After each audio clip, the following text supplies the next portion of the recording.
Ayan. Masaya ba si Rachel ngayon? Opo, sobrang saya ng puso ko. Halata naman Ate Rhea. Gusto mo ba ano pa ako dito, mag-vertical pa ako dito. Naging Blooming ngayon, no? sabi ako.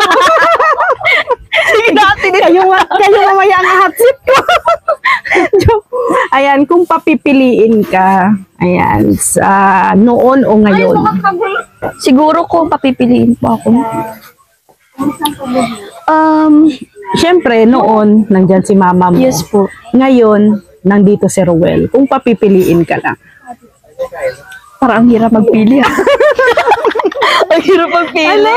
Andito yung dalawa kong mahal. Ay, charot. Pwede in the center.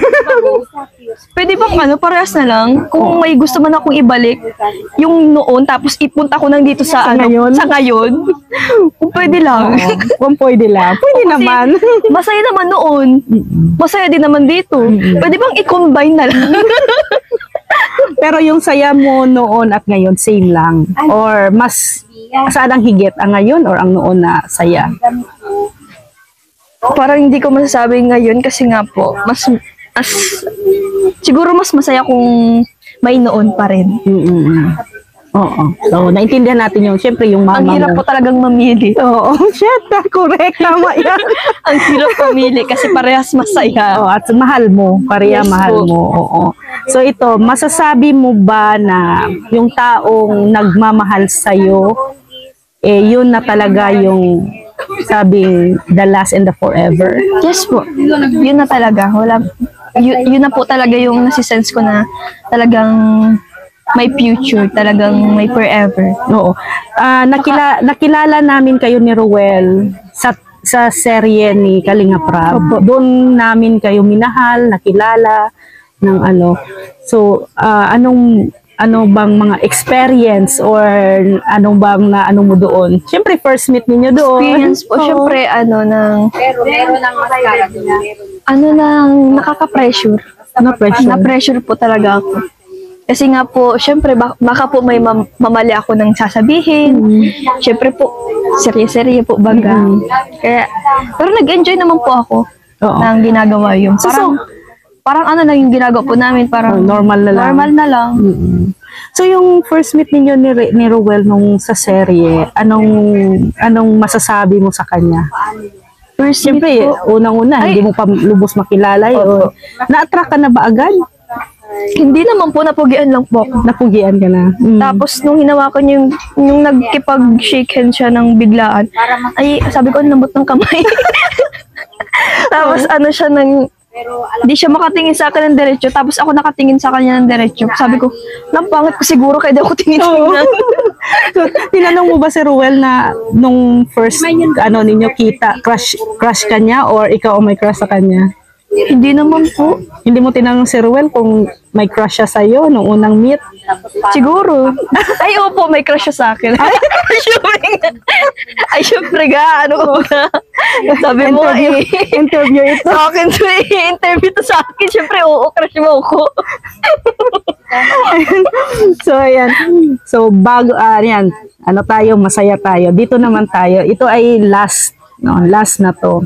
So, halimbawa, nandito si mama mo ngayon. Kaharap mo, no?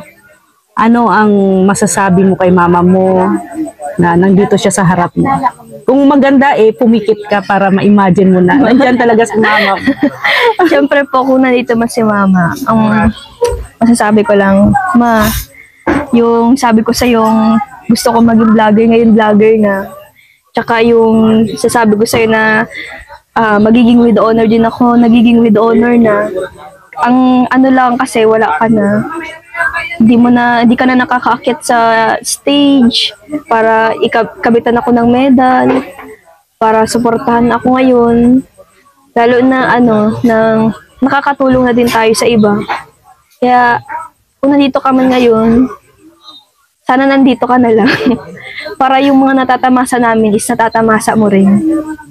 Pero alam ko naman na lagi ka lang nandyan para sa amin kasi nafe-feel ko naman kasi yung tipong kahit na sobrang lungkot ko, mamaya-maya okay na naman ako.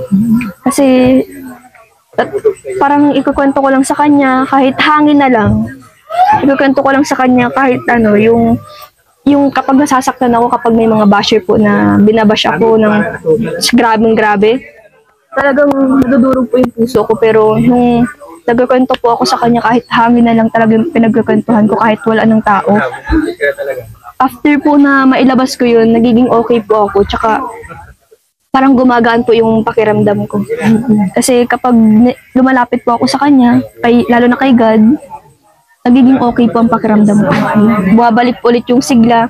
Kahit yung sa mga tawa ko, talagang mayroon pong malungkot na nararamdaman at the same time. Pero kahit ganun pa man po, syempre nasa social media na po tayo. Kailangan po na ipakita natin na, ay okay lang yan, na nakakatulong pa rin sila sa atin. Kahit na ginaganyan tayo, nakakatulong pa rin sila kasi sinusubaybayan tayo eh. Kaya po, ganun. Ayan. So, para kay Rowel naman. Para kay Rowel po. So, nandito siya sa harap mo ngayon. Ay, para, message ko po para kay Rowel. Ang message ko kay Rowel, salamat ga kasi kapag nalulungkot ako, ikaw lagi kong nasasabihan. Dati kasi si mama yung lagi ko napapagsabihan. As in, si mama palagi. Pero ngayon, ikaw nang napapagsabihan ko, ikaw nang pagkwentuhan ko, ikaw ang naiiyakan ko kapag sobrang lungkot at guhunggo talaga ang mundo ko. Naiyak naman ako, Ate Rhea. Maganda nga yan. Ay, dyan. Ano? Ako na mag-iyak. Ako pangat-pangat ko mag-iyak. Wait lang, Ate Rhea. Parang hindi ako makapagsalita. Ate Rhea man. Ang hirap pigilan. Wait lang, Ate Rhea. Oo, wait lang talaga. Naiyak ako. Okay lang, normal lang yung iyak. No, normal lang yung Siyempre po umiyak, kasi- diba? Sige po. Siyempre po kasi nandyan palagi silang ga. Tapos, nakasuporta pa sa atin palagi. Nakakatuwa lang kasi ipinagtatanggol tayo. Every time na nababash tayo, siya yung palaging nakaagapay sa atin nang pinagtatanggol tayo. Talagang masasabi kong the best ka lang ga. Ikaw ang pinaka the best para sa akin at ikaw ang pinaka pogi para sa akin. Ay, Walang bumawi. iba. Ayan. Ngayon, ito naman, syempre yung unang lalaki na nagmahal sa iyo, si Papa mo. Ano, mensahe mo kay Papa Ay, mo? mensahe ko para kay Papa. Ay, grabe ang pagsasakripisyo yan ni Papa. Talagang the best naman talaga yan si Papa. Si Papa ang pinaka the best sa akin na Papa sa buong mundo. Walang makakahigit dyan. Kahit kay Mama, walang makakahigit. Kasi yung pagsasakripisyo nila sa amin, talagang grabe. Doon mo mapifeel na talagang yung mga magulang mo hindi ka pababayaan. Kahit na sobrang hirap, andyan pa rin sila. Yung kahit na ikaos kayo sa buhay, andyan pa rin. Hindi kayo iiwan. Kahit na yung iba po, di ba, nag-iibang bansa kasi sobrang hirap talaga ng buhay. Pero sila, kinaya nila na magdiskarte na yung kahit sobrang bigat ng tinatrabaho nila, sobrang hirap at kahit nasusugatan nga sila at nagkakasakit, pero andyan pa rin po sila. Talagang pinoprovide nila yung pangangailangan namin, lalo na po yung pangkabuhayan namin. Talagang napoprovide nila kahit na ganun yung trabaho nila. Yung pag-extra, lalo na sa mga kalsada po, di ba? Sobrang init, umaaraw, umuulan. Talagang andyan sila nang ginagawa nila yung best nila para ma-provide yung pangangailangan namin ng mga anak nila. Kaya the best ang mga magulang ko, lalo na si Papa. Kasi nga po yung nakuha niyang kaya nga po ganyan si Papa, nagmamanas po yung mga laman-laman niya, yung yung sa kamay, yung sa paa, sa binti. Yung likod niya minsan sumasakit, yung dito niya sumasakit. Kaya nag-aalala din po kay Papa minsan. Kaya nga po, hindi ko na po siya hinahayaan na magtrabaho. Kasi ayoko po na dahil nag-iisa na lang po baga si Papa. Ayoko mawala pa si Papa kasi hindi ko kakayanin talaga. Kung kay Mama po, sobrang hindi po namin kinaya. Baka pag si Papa, baka hindi ko nakayanin. Oo, sakit, ang sakit naman nun. Wala tameme ako. Oh, kasi syempre ako naman kasi nawala din kasi yung papa ko. Parang parang naano ako, na-touch ako doon sa naano ako na speechless. Hindi ko po So, kakayanin talaga pag nawala si Papa. Oo, tama. Ayan, ito. Last na din ito, Langga. Syempre, kung hindi dahil kay Kalinga Prab, kay Vincent, kay Kuya Val, hindi na bago ang buhay ninyo. Ano ang iyong mensahe? Mensahe ko lang po sa Team Kalingap, especially kay Kuya, doon po sa ano po sa amin Vincent? nirefer po kami kay Kuya Vincent, si Ah, Ate Shirley Arevalo, yung kaibigan po ni Mama. Okay. Yung best friend po ni Mama talagang tunay man, na siya yung nagpapautang sa amin kapag walang-wala talaga kaming pagkain. Yung tipong talagang walang pera. As in, talagang said yung wallet nila Mama at Papa. Yun ang matatakbuhan. Andyan man talaga siya. Nung nawala si Mama, andyan pa rin naman yung pag-alaga niya sa amin. Tapos, ngayon, nung syempre matagal-tagal rin naman po kami na iano. Nung na-vlog po kami ni Kuya Vincent, si Ate Shirley po, siguro ini-refer kami kay Kuya Vincent. And then nung na-vlog po kami ni Kuya Vincent, ayan, kay Kuya Vincent, maraming salamat Kuya Vincent sa unang vlog mo sa amin. Talagang sobrang malaking tulong po yun na nakilala kami dito, and syempre nakilala kami ni Kuya Rab nung inano nyo po kami kay Kuya Rab. Maraming salamat po. And syempre, maraming salamat din po kay Kuya Rab dahil yung pangako niya sa amin ng papabahayan niya kami, napabahayan niya talaga kami. Talagang sobrang salamat po Kuya Rab dahil sa iyo nakilala ko din po si Langga. Maraming salamat po dahil dumating kami sa point na ganito na nakilala na maraming nagmamahal po. Yung pong pasasalamat po, sobra po na pasasalamat yun. Malaking utang na loob po yun para natatanawin po namin pamilya, lalong-lalo na po si Papa Grabe po ang pagpapasalamat yan sa inyo. Kay Kuya Val Santos Matubang na siyang nagbuo ng programang Team Kalingap. And syempre kay Ate Edna Vlog na asawa ni Kuya Val.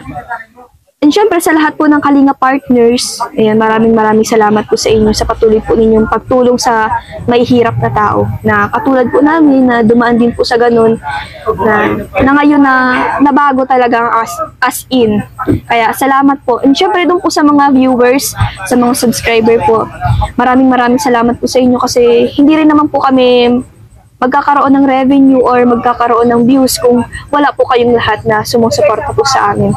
Kaya maraming salamat po ng sobra-sobra dahil yung pong simpleng panonood po at simpleng pagmamarathon niyo po sa amin is malaking tulong po para sa amin yun as a vlogger. Kaya salamat po ng sobra-sobra. Ayan. So, Langga Rachel, paano mo i-handle ang pagiging charity vlogger, TikToker, ano pa ba? Then sa school, paano mo i-handle lahat yun? Actually, hindi ko po alam kung paano ko na-handle yun. Kasi nga po, kasi yung TikTok, talagang anuan ko lang po yun. Parang Libangan ko lang po na hindi ko naman po na-expect na aabot ng ganung karaming followers. 1 million, congratulations pala. Oo. Biruin niyo po yun, 1 million na tao nanonood sa akin. Kaya nga. 1 million ang At nakasubaybay ano sa pa yan, more pa, lalaki pa yan ng husto. Siguro po. Mas ang bilis lang po eh. Ang bilis lang mag 1 million. Oo. Kumpara po sa mga subscriber. Oh, so wala lang, parang ano mo lang yung kinaya mo i-handle lahat. Opo, kinaya ko pong i-handle. Hindi ma-explain kung paano. Hindi ko po talaga ma-explain kung paano. Siguro na lang si Lord na lang gumagawa. Oh. Siyempre nasa atin yung, na kay Lord yung awa, nasa tao ang gawa. Yes, correct. So, Langga, mensahe mo sa ating mga viewers, sa iyong supporters, sa lahat na nanonood ngayon. Mensahe ko po sa mga viewers na nanonood ngayon, siyempre po, salamat po sa panonood. Salamat po sa pagtangkilik ng vlog natin, Rhea, sa mga vlog po din namin, sa mga vlog ng buong Team Kalingap, especially kay Kuya Val, kay Kalinga Prab, kay Kuya Vincent, at sa buong Team Kalingap partners. Ayan, maraming salamat po sa panonood po sa aming mga vlog, sa mga live. Thank you so much po ng sobra-sobra dahil yung pong panonood po ninyo ay sobrang laking tulong po at laking tulong sa revenue namin. Kaya Yeah. salamat po. Yan, salamat din lang Rachel sa time, sa Salamat oras, no? Ambush interview to. So Oo nga, thank you sa oras Hindi nga at po ano talaga. Nagpapasalamat talaga ako. So thank you lang ga at Salamat God po. bless sa'yo. Basta mag-aral kang mabuti, kamitin mo abutin mo yung mga pangarap mo sa buhay. Hindi lang para sa iyo, for the future din, no? Pamilya, no? Sa pamilya. So, nandito lang kami, mga ate mo, mga nanay mo, or ano pang tawag sa amin. Salamat no? po, sobra. Susuporta kami sa iyo, ha? Salamat. So, God bless and good night. Good night, everybody.